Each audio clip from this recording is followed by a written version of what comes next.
کئی لوگ حلال بنانے کے چکر میں ہے کہ بھئی یہ بینک کا جو سود ہے یہ وہ سود نہیں ہے جو رسول اللہ صلی اللہ علیہ وسلم نے حرام قرار دیا تھا، یہ الگ ہے. تو اس طرح کی کوشش انسان کرنے لگتا ہے جب اس کا دل سخت ہو جاتا ہے، جب اب اس کے دل پہ اچھی بات اثر نہیں کرتی. تو یہ بنی اسرائیل کے ساتھ ہوا، یہ مسلمانوں کے ساتھ بھی ہو سکتا ہے اگر وہ بھی غلط راستے پہ چلیں گے. وَنَسُوا حَظًّا مِّمَّا ذُكِّرُوا بِهِ، اور جس بات کی ان کو نصیحت کی گئی تھی اس کا ایک بڑا حصہ وہ بھلا چکے تھے، مطلب جو ان کو کرنے کو کہا گیا تھا. وَلَا تَزَالُ تَطَّلِعُ عَلَىٰ خَائِنَةٍ مِّنْهُمْ إِلَّا قَلِيلًا مِّنْهُمْ فَاعْفُ عَنْهُمْ وَاصْفَحْ، اور ان میں سے کچھ لوگوں کو چھوڑ کر تمہیں آئے دن ان کی کسی نہ کسی خیانت کا پتہ چلتا رہتا ہے.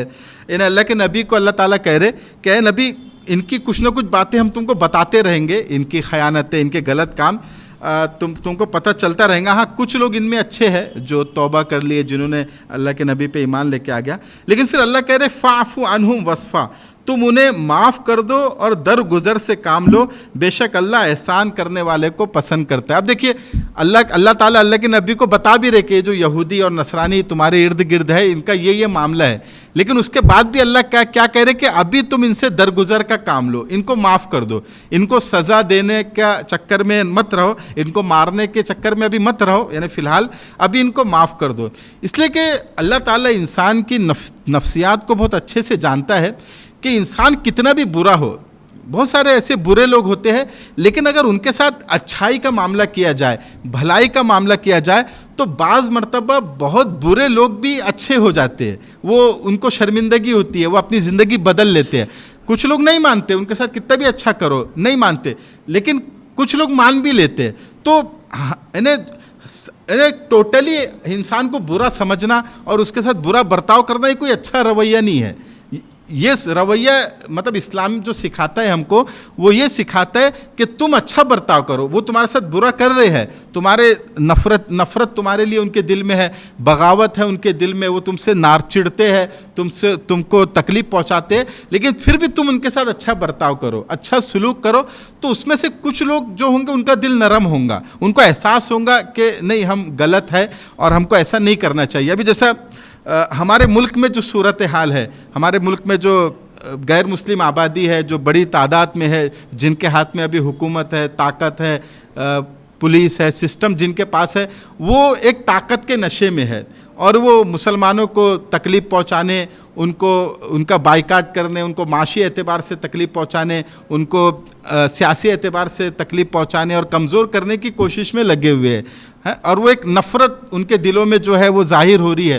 لیکن ایسے موقع پر بھی مسلمانوں کا کام یہ ہے کہ پھر بھی ان کے ساتھ محبت سے پیش آئے، پھر بھی ان کے ساتھ اخلاق سے پیش آئے، یعنی اچھا برتاؤ ان کے ساتھ کرے.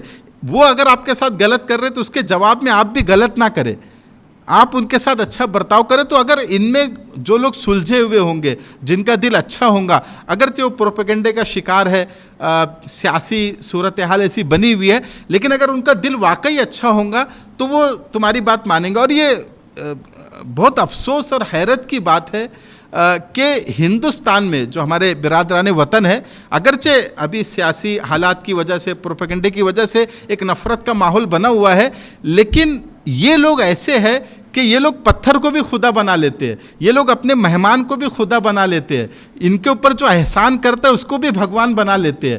تو ایسے لوگ جو ایک احسان کرنے پر انسان کو بھگوان بنا لے، ایسے لوگوں کو ہم اپنے اخلاق سے، اپنے اچھے طور طریقے سے ہم مائل نہیں کر پائے، ہم راضی نہیں کر پائے. یہ بہت حیرت کی بات ہے. اس سے پتہ چلا کہ مسلمانوں کو اپنے اخلاق کو سدھارنے پر بھی غور کرنا چاہیے. ٹھیک ہے، جو صورتحال ہے، جو سیاسی صورتحال ہے، اس کی وجہ سے، پروپیگنڈے کی وجہ سے وہ نفرت کا اظہار ادھر سے ہو رہا ہے، لیکن غلطی مسلمانوں کی بھی ہے. مسلمانوں نے بھی اپنے اخلاق خراب کر لیے. جو نبی کے اخلاق تھے، جو صحابہ کے اخلاق تھے، جو مسلمانوں کو اصل اخلاق اختیار کرنا چاہیے، یہ لوگ تو ایک احسان کرنے پر بھگوان بنا لیتے سامنے والے کو. تو ایسے لوگوں کو ہم قائل نہیں کر پائے، ایسے محبت کرنے والے، ایسے صاف دل لوگوں کو ہم متاثر نہیں کر پائے اپنے اخلاق سے. یہ ہماری ایک کمزوری ہے، اس کو ہم کو قبول کرنا چاہیے. ہمیں یہ نہیں دیکھنا ہے کہ ہم سے نفرت کر رہے، ٹھیک ہے وہ سب اپنی جگہ ہے، جو سیاسی صورتحال ہے، جو پروپیگنڈا چل رہا ہے، لیکن اس کے باوجود ہمیں اپنی کمزوری پہ بھی نظر رکھنا ہے کہ ہم سے بھی کمزوری ہوئی ہے، کہ ہم ایسے لوگوں کو مائل نہیں کر پائے، ایسے لوگوں کو اپنے اخلاق سے متاثر نہیں کر پائے جو ایک احسان کرنے پر سامنے والے کو بھگوان بنا لیتے ہیں۔ تو اس پہ ہمیں غور کرنے کی ہمیں ضرورت ہے۔ تو یہاں پہ اللہ تعالیٰ اللہ کے نبی کو بھی کہہ رہے ہیں کہ اے نبی آپ ان سے اچھے اخلاق سے پیش آؤ، ان کو معاف کرو، درگزر کرو۔ ان اللہ یحب المحسنین، اس لیے کہ اللہ تعالیٰ احسان کرنے والوں کو پسند فرماتا ہے۔ ومن الذين قالوا إنا نصارى أخذنا ميثاقهم فنسوا حظا مما ذكروا به فأغرينا بينهم العداوة والبغضاء إلى يوم القيامة وسوف ينبئهم الله بما كانوا يصنعون۔ اور جن لوگوں نے کہا تھا کہ ہم نصرانی ہیں، ان سے بھی ہم نے عہد لیا تھا، پھر جس چیز کی ان کو نصیحت کی گئی تھی اس کا ایک بڑا حصہ وہ بھی بھلا بیٹھے، چنانچہ ہم نے ان کے درمیان قیامت کے دن تک کے لیے دشمنی اور بغض پیدا کر دیا، اور اللہ انہیں عنقریب بتا دے گا کہ وہ کیا کچھ کرتے رہے۔ ابھی تو یہودیوں کا ذکر تھا کہ یہودی نے عہد شکنی کی، عہد توڑا، پرومس پورا نہیں کیا، تو اللہ نے کیا کیا؟ دو چیز بتائی، ایک تو لعنت کی، یعنی اپنی رحمت سے ان کو دور کر دیا، اور دوسرا کیا بتایا کہ ان کے دل سخت کر دیے، اب ان کو اچھی بات سمجھ میں نہیں آتی، نیک بات سمجھ میں نہیں آتی۔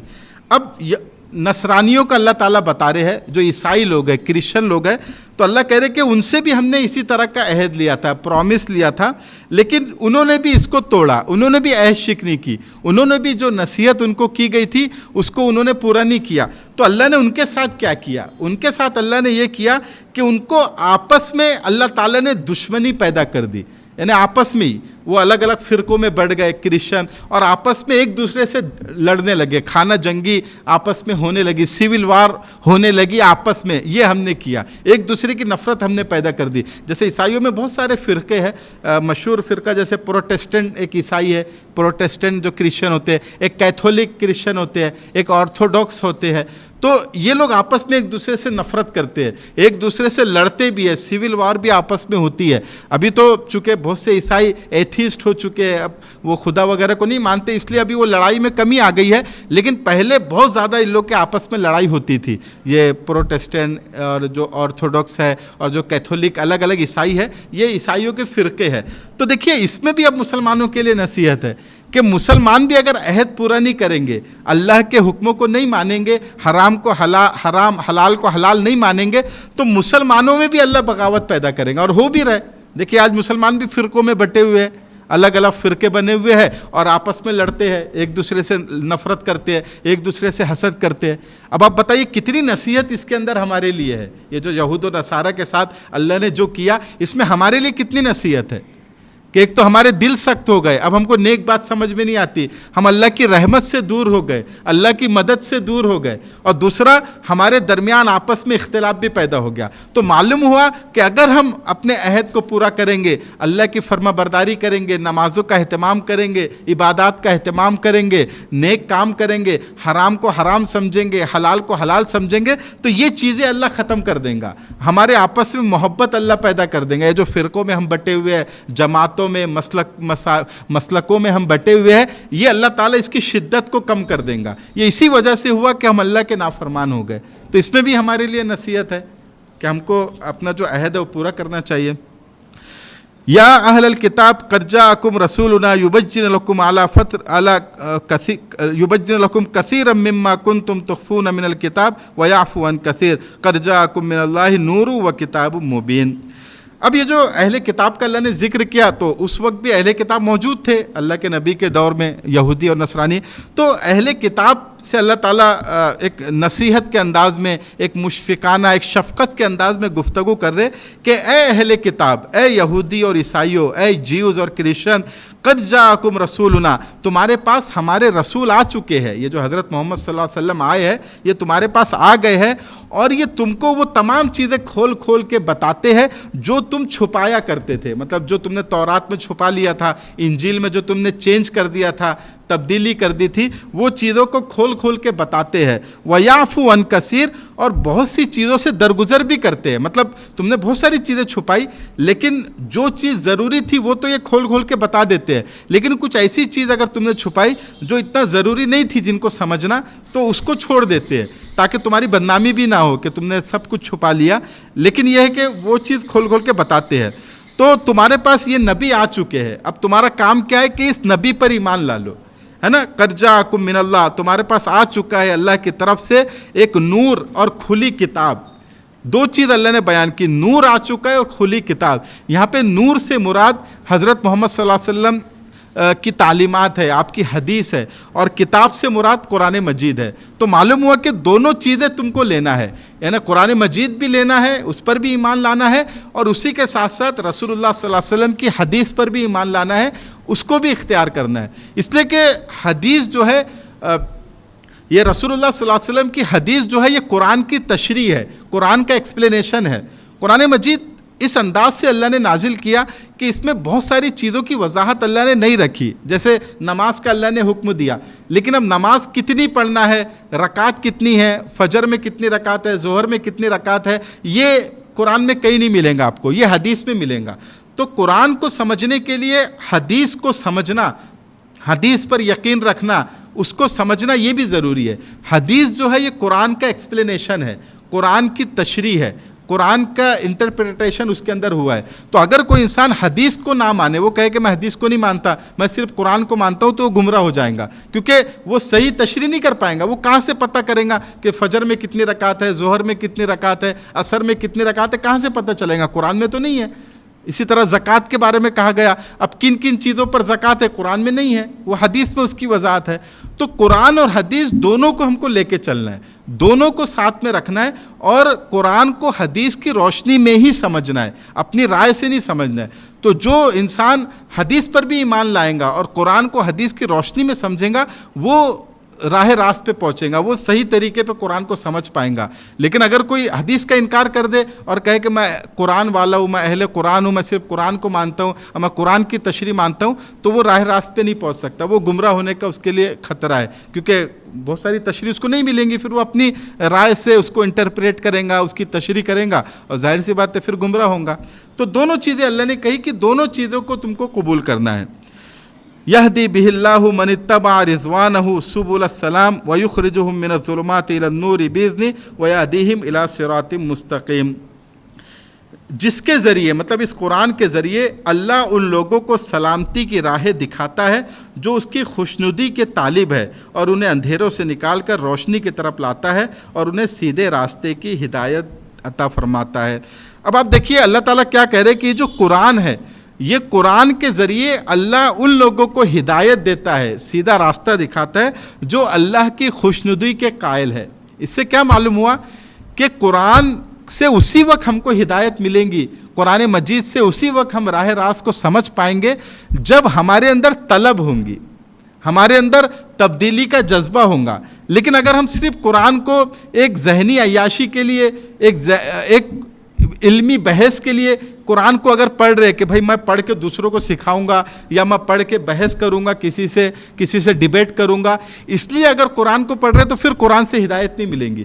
قرآن سے ہدایت اسی وقت ملیں گی، اللہ کہہ رہے کہ جب آپ کے اندر طلب ہوں گی۔ ابھی جیسا آپ لوگ درس قرآن میں آئے ہیں، اب درس قرآن میں اگر آپ لوگ کے آنے کا مقصد یہ ہے کہ ہم جائیں گے، اللہ کی بات سنیں گے، قرآن کی بات سنیں گے، اور اس کے ذریعے سے ہم اپنے آپ کو تبدیل کریں گے، اپنی زندگی کو تبدیل کریں گے، ہمارے اندر اگر کوئی کمی ہے تو وہ کمی کو ہم ختم کریں گے، اور ہم یہ سمجھنے کے لیے درس میں آ رہے ہیں کہ کیا صحیح ہے کیا غلط ہے، اللہ تعالیٰ ہم سے کیا کروانا چاہتا ہے تاکہ ہم وہ کام کریں، ہم یہ سیکھنے کے لیے درس میں آ رہے ہیں۔ تو گویا کہ آپ کے اندر ایک طلب ہے، آپ تبدیل ہونا چاہتے ہیں، آپ اپنی زندگی کو بہتر بنانا چاہتے ہیں، تو پھر آپ کا درس قرآن میں آنا مفید ہوگا۔ اللہ تعالیٰ آپ کے دل میں بات اتاریں گے، آپ کے دل میں احساس پیدا ہوگا اور عمل کا جذبہ پیدا ہوگا۔ لیکن اگر کوئی اس لیے درس قرآن میں آ رہا ہے کہ میں جاؤں گا، پھر وہاں پہ سوال کروں گا، میں ڈیبیٹ کروں گا، پھر یہ سیکھ کے میں دوسروں کو سکھاؤں گا اور دوسروں کو بتاؤں گا کہ میرے پاس زیادہ نالج ہے، یہ مقصد اگر ہے تو پھر ہدایت نہیں ملیں گی، ہے نا۔ ہدایت اس وقت ملیں گی جب آپ کے اندر عمل کا جذبہ ہو، آپ کے اندر تبدیل ہونے کا جذبہ ہو۔ تو اللہ تعالیٰ اسی کو ہدایت دیتے ہیں جس کے اندر طلب ہو۔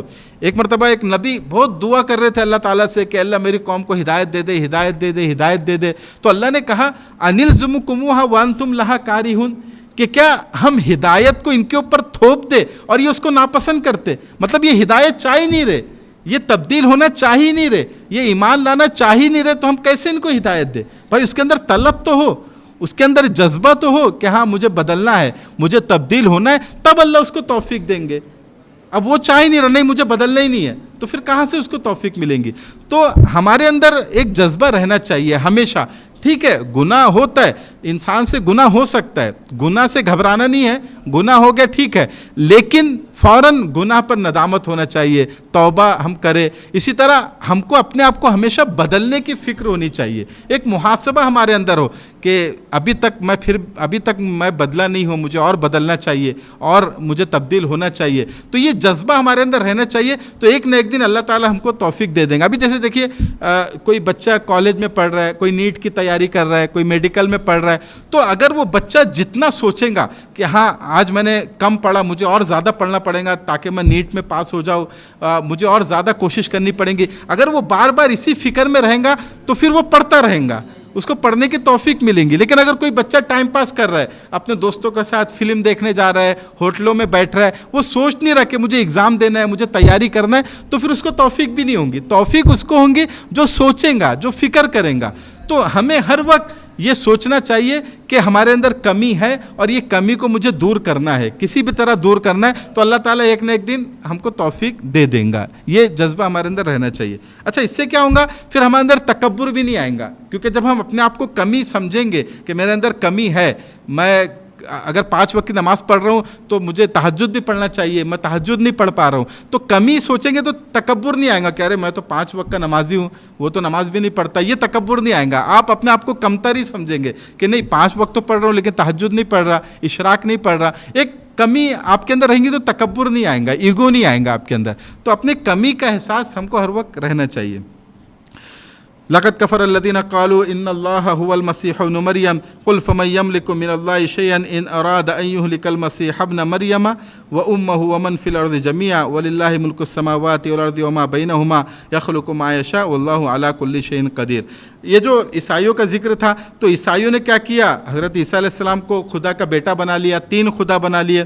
تو اللہ کہہ رہے کہ ان لوگوں نے کفر کیا جنہوں نے کہا کہ اللہ جو ہے وہ عیسیٰ ابن مریم ہی اللہ ہے, یعنی جو عیسیٰ ہے, مسیح ہے, وہی جو جیسس ان لوگ کہتے ہیں, جیسس کرائسٹ جو ہے وہی خدا ہے. تو ان لوگوں نے کفر کیا. تو اللہ کہہ رہے کہ آپ ان سے کہو کہ قل فمن یملک من اللہ شیئا, کہہ دو کہ اگر اللہ مسیح ابن مریم کو اور ان کی ماں کو, مطلب مریم کو, اور زمین میں جتنے لوگ ہیں ان سب کو ہلاک کرنا چاہے, تو کون ہے جو اللہ کے مقابلے میں کچھ کرنے کی ذرا بھی طاقت رکھتا ہو؟ اگر اللہ ان کو ہلاک کر دے, مطلب عیسیٰ کی ماں کو, مریم کو علیہ السلام کو اگر ہلاک کر دے, تو کون ہے جو اللہ کو روک دے؟ تو پھر تم ان کو کیسے خدا بنا رہے؟ اگر یہ خدا ہوتے تو یہ روک لیتے. اور پھر عیسیٰ علیہ السلام تو مریم علیہ السلام سے پیدا ہوئے, تو وہ تو پیدا ہونے میں ایک عورت کے محتاج تھے, تو وہ کیسے خدا ہو گئے؟ ہاں وہ نبی ہے, ہمارے پیغمبر ہے, لیکن وہ خدا تھوڑی ہے. پھر ان کی جو والدہ ہے ان کا انتقال ہو گیا, عیسیٰ علیہ السلام کی والدہ کا انتقال ہو گیا تھا, تو اگر وہ بھی خدا ہے, کیونکہ یہ لوگ والدہ کو بھی خدا مانتے, تو پھر وہ انتقال کیسا ہوا؟ خدا کا انتقال ہوتا ہے کیا نہیں ہوتا ہے؟ تو یہ سب چیزیں اللہ سمجھا رہے عیسائیوں کو کہ ان کو خدا مت مانو. اور اللہ تعالیٰ زمین آسمان اور اس میں جو کچھ ہے اس کی بادشاہت اللہ ہی کے پاس ہے, جس کو چاہتا ہے اللہ پیدا فرماتا ہے, اور اللہ ہر چیز پر قدرت رکھتا ہے. وقالت اليهود والنصارى نحن ابناء الله واحباؤه قل فلم يعذبكم بذنوبكم بل انتم بشر ممن خلق يغفر لمن يشاء ويعذب من يشاء ولله ملك السماوات والارض وما بينهما واليه المصير. اور یہ جو یہود اور نصرانی ہے, نصرانی مطلب عیسائی ہے, یہ کہتے ہیں کہ ہم اللہ کے بیٹے ہیں اور اللہ کے خاص ہے. تو اے نبی آپ ان سے پوچھو کہ اگر تم اللہ کے خاص ہو تو پھر اللہ تم کو عذاب کیوں دیں گا؟ پہلے بھی اللہ نے تم کو عذاب دیا, جو بنی اسرائیل پہ عذاب آیا وہ عذاب دیا, اور آخرت میں بھی عذاب دیں گا. بلکہ یہودی خود مانتے تھے کہ آخرت میں ہم پہ کچھ وقت کے لیے عذاب ہوں گا. تو اللہ کہہ رہے پھر اگر تم اللہ کے بیٹے ہو اور اللہ کے خاص ہو تو تم کو کیوں عذاب دیں گا؟ اصل میں یہ جو ان کو خیال آیا کہ ہم اللہ کے بیٹے ہیں, یہودی اور نصرانی کو, یہ انجیل اور تورات میں بعض مرتبہ کسی کو نصیحت کرنے کے لیے شفقت کے انداز میں بیٹا بولا جاتا ہے. جیسا ابھی آپ اگر کسی بچے کو نصیحت کر رہے ہیں اور شفقت سے اس کو سمجھا رہے, یا کوئی ٹیچر سمجھاتا ہے, تو وہ بیٹا بولتا ہے، حالانکہ اس کا بیٹا نہیں ہوتا وہ، لیکن بولتا ہے دیکھو بیٹا میں آپ کو یہ سمجھا رہا ہوں، آپ اچھے سے پڑھائی کرو، آپ مطلب خیال رکھو، اپنی صحت کا خیال رکھو، بیٹا بول کے سمجھایا جاتا ہے. تو اس کا مطلب یہ نہیں کہ سگا بیٹا ہے. تو اسی طرح تورات اور انجیل میں بعض مرتبہ بیٹا بول کے ان کو مخاطب کیا گیا، تو انہوں نے سچ میں اپنے آپ کو اللہ کا بیٹا سمجھ لیا کہ ہم اللہ کے بیٹے ہیں اور اللہ کے خاص ہے. تو اللہ کہہ رہے پھر تم کو عذاب کیوں دیں گا اللہ اگر تم اللہ کے بیٹے ہو؟ بل انتم بشر ممن خلق، بلکہ تم عام انسانوں کی طرح ہی انسان ہو. اس کے اندر ہم سب کے لیے یہ پیغام ہے کہ اللہ تعالیٰ کی کسی کے ساتھ کوئی خاص دوستی، خاص رشتہ داری نہیں ہے نا. ہم جیسے ہے، ایک غیر مسلم ہے وہ بھی اللہ کا بندہ ہے، ایک مسلمان ہے وہ بھی اللہ کا بندہ ہے، سب اللہ کے بندے ہیں. اللہ کو زیادہ محبوب وہ ہے جو اللہ کی بات مانے، جو تقوی اختیار کرے، جو اللہ کا نیک بندہ بنے. ان اکرمکم عند اللہ اتقاکم، تم میں اللہ کے قریب وہ ہے جو اللہ سے زیادہ ڈرنے والا ہے، زیادہ پرہیزگار ہے. یہ نہیں کہ تم مسلمان ہو تو اللہ تمہارے ساتھ خاص معاملہ کریں گا، ایسا کچھ نہیں ہے نا. اللہ کی کسی سے رشتہ داری نہیں ہے، سب اللہ کے لیے برابر ہے. جو ایمان لائیں گا، جو نیک عمل کریں گا وہ اللہ کا خاص ہوں گا، ہے نا. اس لیے جو اللہ کے نیک بندے ہو تو ان کو کیا کہا جاتا؟ ولی کہا جاتا. ولی، اولیاء، ولی مطلب اللہ کے دوست. تو اللہ کے دوست وہ ہے، اللہ کے چہیتے وہ ہے جو اللہ کے نیک بندے ہے نا. تو اللہ کی کسی کے ساتھ کوئی خاص رشتہ داری نہیں ہے کہ بھائی میں سید خاندان کا ہوں تو میں تو جنت پہ جاؤں گا، میں شیخ ہوں میں تو جنت پہ، ایسا کچھ نہیں ہے. یہ سید، شیخ اور انصاری یہ سب اللہ کیا کچھ نہیں چلتا.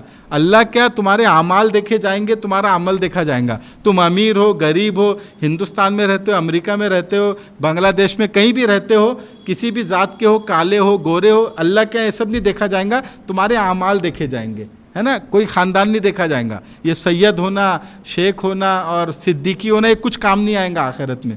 آخرت میں اعمال کام آئیں گے. سمجھ میں آ رہی بات؟ تو یہ ان کے ذریعے سے ہم کو اللہ بتا رہے یغفر لمن یشاء ویعذب من یشاء. اللہ جس کو چاہتا ہے جس کی مغفرت کرتا ہے اور جس کو چاہتا ہے عذاب دیتا ہے. وللہ ملک السماوات والارض وما بینہما والیہ المصیر. اور زمین آسمان اور اس کے درمیان جتنی بھی چیز ہے سب کا اصل بادشاہ اللہ ہے، اس کی بادشاہت اللہ کے پاس ہے اور تم سب کو اسی کی طرف لوٹ کے جانا ہے. یا اہل الکتاب قد جاءکم رسولنا یبین لکم علی فترۃ من الرسل ان تقولوا ما جاءنا من بشیر ولا نذیر فقد جاءکم بشیر ونذیر واللہ علی کل شیء قدیر.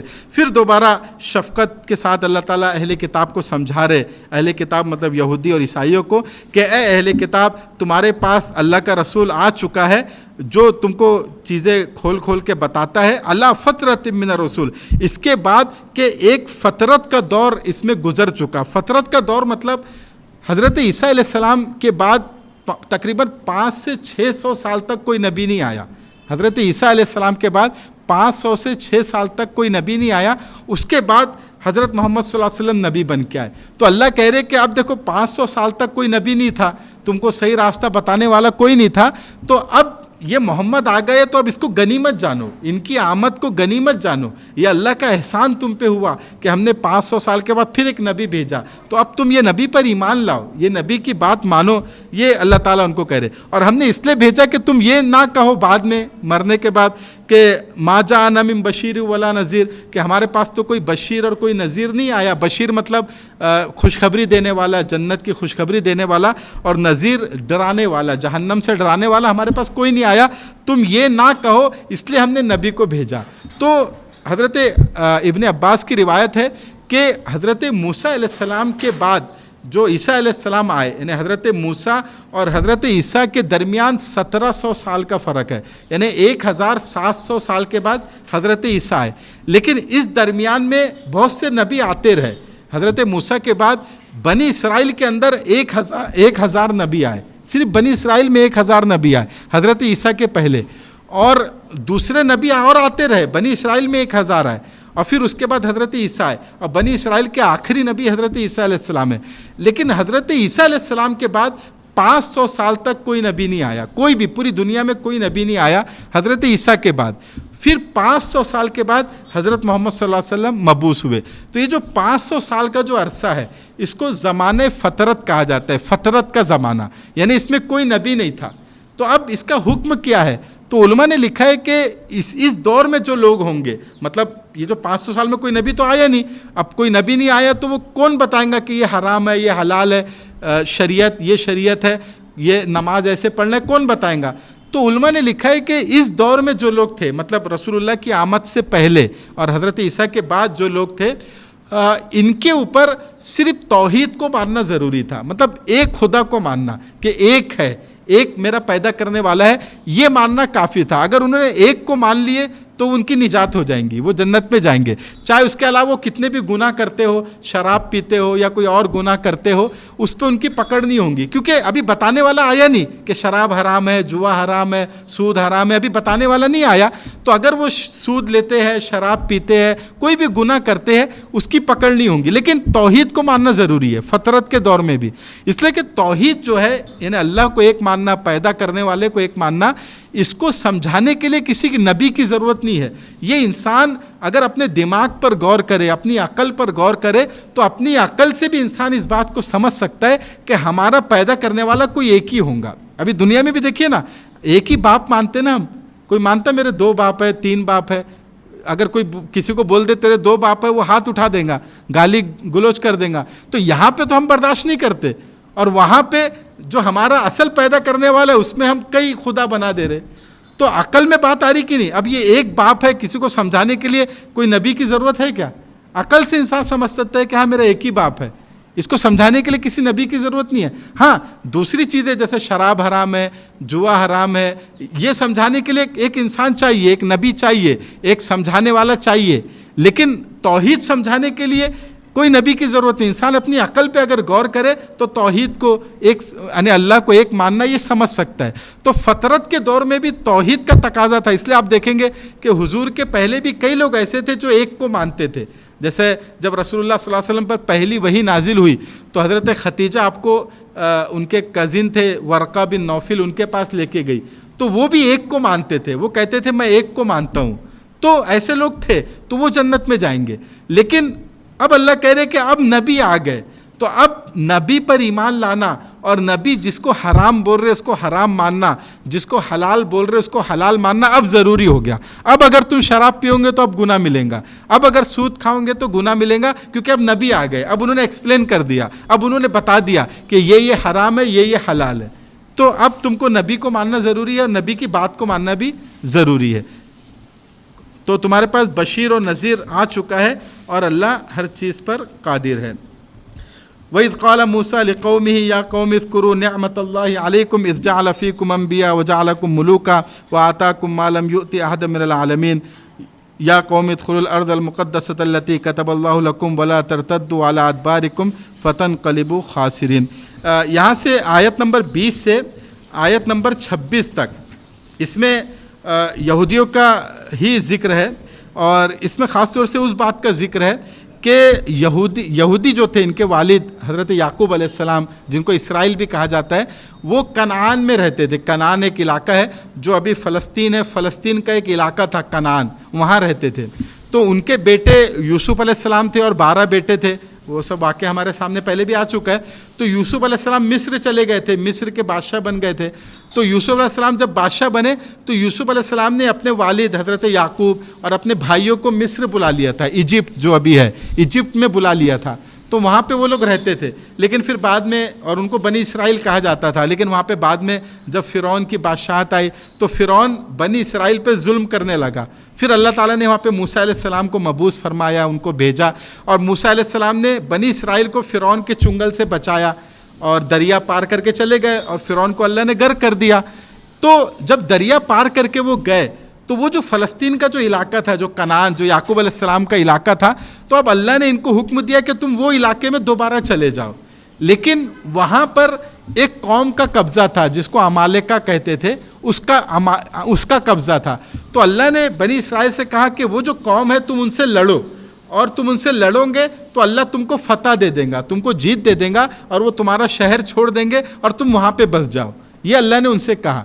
لیکن یہ لوگ کو پتہ چلا کہ جو عمالقہ بہت طاقتور لوگ ہیں، تو انہوں نے لڑنے سے منع کر دیا. موسیٰ علیہ السلام کو بولا کہ ہم نہیں لڑتے، تم جاؤ اور تمہارا خدا جائے، تم لڑو، اور جب لڑ کے جیت جائیں گے تو ہم کو بتانا، ہم شہر میں آ جائیں گے. یہ بدتمیزی انہوں نے کی حضرت موسیٰ کے ساتھ. تو یہ اس کا ذکر یہاں پہ ہے. تو موسیٰ علیہ السلام نے اپنے قوم سے کہا کہ اے میری قوم، تم اللہ کی نعمتوں کو یاد کرو کہ بھئی اللہ نے تم کو فرعون کے چنگل سے بچایا. فرعون کتنا ظلم کر رہا تھا تمہارے اوپر، تم کو بچایا اللہ نے فرعون کے چنگل سے. تو اب اللہ جو کہہ رہا ہے وہ کرو. اللہ کہہ رہا ہے کہ ان سے لڑو، جہاد کرو، تو جاؤ جہاد کرو اور وہ شہر میں رہو. تو یہ اللہ تعالیٰ ان کو سمجھا رہے. اس جعل فیکم انبیاء وجعلکم ملوکا، اور ایک احسان یہ کیا کہ تم میں اللہ تعالیٰ نے کئی نبی بھیجے اور بادشاہ بھی بنائے تمہارے لوگوں میں سے. وآتاکم ما لم یؤتی احدا من العالمین، اور اللہ تعالیٰ نے ایسی ایسی چیزیں تم کو دی، وہ تم کو عطا کیا کہ دنیا میں کسی اور کو وہ عزت اور وہ احترام اللہ نے نہیں دیا جو تم کو دیا. تو اب اس کا تقاضا کیا ہے کہ تم اللہ کی بات مانو. اور اے میری قوم، تم اس مقدس سرزمین میں داخل ہو جاؤ جو اللہ نے تمہارے لیے لکھ دی ہے. یعنی یہ جو فلسطین کی زمین ہے، اس کے اندر تم مطلب چلے جاؤ اور اپنی پشت کے بل پیچھے نہ لوٹو، ورنہ پلٹ کر نامراد ہو جاؤں گے. مطلب پش کر کے بھاگو مت، بلکہ جاؤ اور ان سے لڑو اور اپنی زمین لے لو. اللہ نے تمہارے لیے مقدر کی ہے وہ زمین، تم لے لو. یہ مطلب موسیٰ علیہ السلام ان کو بول رہے ہیں. تو قالوا یا موسیٰ ان فیہا قوما جبارین وانا لن ندخلها حتی یخرجوا منها فإن یخرجوا منها فإنا داخلون. تو وہ کیا بولے کہ اے موسیٰ، اس ملک میں، یعنی وہ جو علاقہ ہے، اس علاقے میں بڑے طاقتور لوگ رہتے ہیں، اور جب تک وہ لوگ وہاں سے نکل نہ جائے ہم ہرگز اس میں داخل نہیں ہوں گے. یعنی وہ جو نکل نہ جائے تو ہم داخل نہیں ہوں گے اس کے اندر. ہاں اگر وہ وہاں سے نکل جائے تو بے شک ہم اس میں داخل ہو جائیں گے. قال رجلان من الذين يخافون انعم الله عليهم ادخلوا عليهم الباب فاذا دخلتموه فانكم غالبون وعلى الله فتوکلوا ان كنتم مؤمنین. جو لوگ خدا کا خوف رکھتے تھے ان میں سے دو مرد جن کو اللہ نے اپنے فضل سے نوازا تھا بول اٹھے کہ تم ان پر چڑھائی کر کے شہر کے دروازے میں گھس تو جاؤ، جب گھس جاؤں گے تو تم ہی غالب رہوں گے، اور اپنا بھروسہ صرف اللہ پر رکھو اگر تم واقعی مومن ہو. یعنی جب ان لوگ نے انکار کیا کہ نہیں ہم نہیں جائیں گے، وہاں بہت طاقتور لوگ رہتے ہیں، تو وہاں پر موجود دو لوگوں نے، وہ دونوں بھی بعد میں نبی بنے. ایک یعنی موسیٰ علیہ السلام کے ساتھی تھے، وہ ایک حضرت یوشع علیہ السلام اور ایک حضرت کالیب علیہ السلام. یہ دونوں نبی بعد میں بنے. تو ان دونوں نے اپنی قوم کو سمجھایا کہ اے قوم، ان کی بات مان لو، موسیٰ کی بات مان لو اور تم داخل تو ہو جاؤ، کیونکہ اللہ کہہ رہے کہ ہم نے تمہارے لیے لکھ دی ہے تو اللہ ضرور تم کو فتح دیں گا. تم جاؤ تو صحیح، تم داخل تو ہو، تم ان سے لڑو تو. یعنی انہوں نے سمجھایا ان کو، تم اللہ پہ بھروسہ رکھو. تو قالوا یا موسیٰ انا لن ندخلها ابدا ما داموا فيها فاذهب انت وربك فقاتلا انا هاهنا قاعدون. تو ان لوگوں نے کیا جواب دیا بنی اسرائیل نے؟ وہ کہنے لگے اے موسیٰ، جب تک وہ لوگ اس ملک میں موجود ہے ہم ہرگز اس میں قدم نہیں رکھیں گے. اگر ان سے لڑنا ہی ہے تو بس تم اور تمہارا رب چلے جاؤ اور ان سے لڑو، ہم یہیں بیٹھے ہیں. یعنی بنی اسرائیل نے کیا کہا؟ موسیٰ تم جاؤ اور تمہارا رب، جو اللہ تعالیٰ نے کہا نا کہ جاؤ، تو تمہارا رب جائے ان سے لڑے، ہم یہیں بیٹھے انتظار کریں گے. تو یہ بدتمیزی مطلب بنی اسرائیل نے کی. قال رب انی لا املک الا نفسی واخی فافرق بیننا وبین القوم الفاسقین. تو موسیٰ علیہ السلام ایک دم پریشان ہو گئے، اور پریشان ہو کر غصے میں انہوں نے کہا کہ اے میرے پروردگار، سوائے میری اپنی جان کے اور میرے بھائی یعنی ہارون کے کوئی میرے قابو میں نہیں ہے. اب آپ ہمارے اور ان نافرمان لوگوں کے درمیان الگ الگ فیصلہ کر دیجئے، مطلب ہم کو الگ کر دیجئے. یعنی غصے میں انہوں نے ایسا کہا. اب دیکھیے یہاں پہ جو ان کی قوم نے کہا موسیٰ کی کہ تم جاؤ اور تمہارا رب جائے. تو ایک مرتبہ رسول اللہ صلی اللہ علیہ وسلم غزوہ بدر کی تیاری کر رہے تھے. تو اس وقت مدینہ میں حضور صلی اللہ علیہ وسلم ہجرت کر گئے تھے، مدینہ میں رہتے تھے. تو اس وقت تیاری چل رہی تھی کہ بھائی کیسے ان پہ وہ کرنا چاہیے، حملہ کرنا چاہیے جو غزوہ بدر ہونے والی ہے. تو مہاجر جو تھے یہ بڑھ چڑھ کر بات کر رہے تھے. مہاجر اور انصار دو لوگ تھے، انصار مطلب مدینہ کے رہنے والے، اور مہاجر جو مکہ سے ہجرت کر کے آئے تھے. تو مہاجر بڑھ چڑھ کر کہہ رہے تھے ہاں ہم باہر نکل کے ان سے لڑیں گے، ان کو قتل کریں گے، ان کو ماریں گے، جہاد کریں گے، یعنی اپنا شوق دکھا رہے تھے. اور انصار کے جو لوگ تھے وہ خاموش تھے. تو اللہ کے نبی کو ایسا لگا کہ کئی انصار والے یہ پسند تو نہیں ایسا تو نہیں کہ وہ پسند نہیں کر رہے میرے ساتھ لڑنا جہاد کرنا. تو اللہ کے نبی بار بار پوچھ رہے تھے اور رائے بتائیے کیا کرنا چاہیے, اور رائے بتائیے. پھر مہاجر کہہ رہے تھے کہ ہاں ہم باہر نکل کے لڑیں گے, مدینہ میں نہیں لڑیں گے. لیکن اللہ کے نبی انصار سے سننا چاہ رہے تھے کہ انصار کیا بولتے ہیں, انصار کے جو سردار ہے وہ کیا بولتے ہیں, کہ ان کی کیا رائے ہے, مدینہ میں رہ کے لڑنا چاہیے یا باہر نکل کے لڑنا چاہیے. پھر اللہ کے نبی نے کہا کہ اور بتائیے اور کیا رائے ہے, کیا کرنا چاہیے. پھر مہاجر کہنے لگے نہیں باہر نکل کے ہم لڑیں گے, یا آپ جیسا بولو ہم ویسا لڑنے کو تیار ہے. پھر انصار نے کچھ نہیں بولا. تو جب 2-3 مرتبہ آپ نے پوچھا تو انصار کو احساس ہوا کہ شاید اللہ کے نبی ہم سے سننا چاہ رہے ہیں. تو پھر انصار نے کہا کہ اے نبی, اے حضرت محمد صلی اللہ علیہ وسلم, آپ کیا سمجھتے ہیں کہ کیا ہم تمہارا ساتھ نہیں دیں گے؟ ہم بالکل تمہارا ساتھ دیں گے, جو آپ کو طے کرنا ہے طے کرو. آپ باہر نکل کے لڑنے کا بولیں گے ہم باہر نکل کے لڑیں گے, آپ مدینہ میں شہر میں رہ کے لڑنے کا بولیں گے ہم شہر میں رہ کے لڑیں گے. اور پھر یہ جملہ انہوں نے کہا, ہم ایسا کبھی نہیں کہیں گے کہ فَاذْهَبْ أَنْتَ وَرَبُّكَ فَقَاتِلَا إِنَّا هُنَا قَاعِدُونَ, کہ اے محمد تم جاؤ اور تمہارا رب جائے تم لڑو, ہم یہاں بیٹھے دیکھیں گے. ہم ایسا کبھی نہیں کہیں گے. جیسا موسیٰ کی قوم نے کہا تھا ہم ایسا نہیں کہیں گے, ہم تو تمہارے ساتھ جائیں گے. تم ہم کو دریا میں کودنے کو کہیں گے ہم دریا میں کود جائیں گے. تو یہ سن کر اللہ کے نبی کو بہت خوشی ہوئی, بہت آپ مسکرائے. اور پھر یہ طے ہوا کہ بدر کے مقام پہ جا کے جنگ کی جائیں گی. تو موسیٰ علیہ السلام نے کہا کہ اللہ میرے میں اور میری قوم میں فرق کر دے, مطلب ان کو الگ الگ کر دے, میں ان کے ساتھ نہیں رہنا چاہتا. غصے میں انہوں نے کہا. تو قال فإنها محرمۃ علیہم 40 سنہ یتیہون فی الارض فلا تأس علی القوم الفاسقین. اللہ نے کہا اچھا تو وہ سرزمین ان پر 40 سال تک حرام کر دی گئی. یعنی وہ جو جس میں ان کو جانا تھا, فلسطین کا جو علاقہ تھا, یہ ایک میدان میں تھے. وہ میدان وادی تیہ کہتے, صحرائے سینا. ابھی بھی یہ جو اسرائیل اردن کا جو علاقہ ہے وہاں پہ ہے وہ علاقہ, وہ ایک میدان تھا. صحرائے سینا کہتے تھے اس کو, وادی تیہ وہ اس کو کہتے تھے. یہ جو ریڈ سی ہے, ریڈ سی پار کر کے جو علاقہ ہے اسرائیل اور اردن کے پاس, اس کو کہتے. اور وہاں سے فلسطین ہے, وہیں سے فلسطین قریب تھا. تو جب انہوں نے کہا کہ ہم وہ بستی میں نہیں جائیں گے, ان سے لڑیں گے نہیں, تو اللہ تعالیٰ نے ایسا کیا کہ ان کو وہ میدان کے اندر بھٹکا دیا. اب ان کو باہر نکلنے کا راستہ نہیں دکھا, تو 40 سال تک وہ اسی میں بھٹکتے رہے. یہ ایک عذاب اللہ نے ان کو دیا کہ 40 سال تک وہ صحرائے سینا میں بھٹکتے رہے. تو اب موسیٰ علیہ السلام نے غصے میں تو کہہ دیا تھا کہ ہم کو ان سے الگ کر دو, لیکن چونکہ نبی ہے, نبی اپنے امت پر مہربان ہوتا ہے, تو موسیٰ علیہ السلام بھی ان کے ساتھ رہے 40 سال تک. یعنی جو بھٹکے تو موسیٰ علیہ السلام بھی انہی کے ساتھ رہے, ہارون علیہ السلام رہے, پھر یوشع علیہ السلام, کالیب علیہ السلام جو بھی نبی بننے کے تھے وہ بھی ساتھ میں رہے. تو غصے میں تو کہہ دیا تھا موسیٰ علیہ السلام نے, لیکن پھر ساتھ میں رہے وہاں پہ. اور پھر اللہ کہہ رہے کہ فلا تأس علی القوم الفاسقین, کہ ہم نے جو سزا ان کو دی ہے کہ 40 سال تک بھٹک رہے ہیں, اب ان کو اس میں جو تکلیف ہوں گی, جو تکلیف کا سامنا کرنا پڑے گا, تو موسیٰ علیہ السلام کو اللہ کہہ رہے کہ اب تم بھی ان نافرمان لوگوں پر ترس مت کھانا. یعنی موسیٰ تم بھی ترس مت کھانا. تو اس سے معلوم ہوا کہ موسیٰ علیہ السلام محبت کرتے تھے کیونکہ ان کی امت تھی. تو اللہ کے نبی اللہ تعالیٰ کہہ رہے کہ تم بھی ترس مت کھانا ان کے اوپر, یہ جو ہم نے ان کو سزا دی. تو موسیٰ علیہ السلام بھی ان کے ساتھ رہے. پھر بعد میں کیا ہوا, موسیٰ علیہ السلام کا انتقال ہو گیا, وہی وادی میں انتقال ہوا. پھر ان کے بعد حضرت یوشع علیہ السلام نبی بنے اور ان کے خلیفہ بنے, جانشین بنے. پھر حضرت یوشع علیہ السلام نے کچھ لوگوں کو لے کر وہ جو عمالقہ تھے جو فلسطین میں آباد تھے ان پہ جنگ کی, ان کے ساتھ جہاد کیا, اور ایک جہاد کا سلسلہ چلتا رہا. اور پھر بعد میں حضرت داؤد علیہ السلام کے ذریعے اللہ تعالیٰ نے اس کو فتح کروایا. جو طالوت اور جالوت کی جنگ ہوئی تو داؤد علیہ السلام نے جالوت کو قتل کیا, جو عمالقہ کا ایک بڑا لیڈر تھا, اس کو قتل کیا. پھر وہ لوگ ڈھیر ہو گئے, پھر انہوں نے شہر خالی کر دیا اور بنی اسرائیل وہاں پر آباد ہو گئے. تو بعد میں پھر یہ ہوا, اس کا ذکر سورہ بقرہ میں بھی آ چکا ہے. تو اس طرح سے یہ لوگوں نے معاملہ کیا. تو یہ چیزیں جو بار بار ہمارے سامنے آتی ہے نا, یہ ہماری عبرت کے لیے ہوتی ہے نا. یہ ایسا نہیں کہ قصے کہانی کے لیے, اور بار بار اس لیے آتی ہے کہ بار بار ہم اس پہ غور کریں, بار بار سوچیں.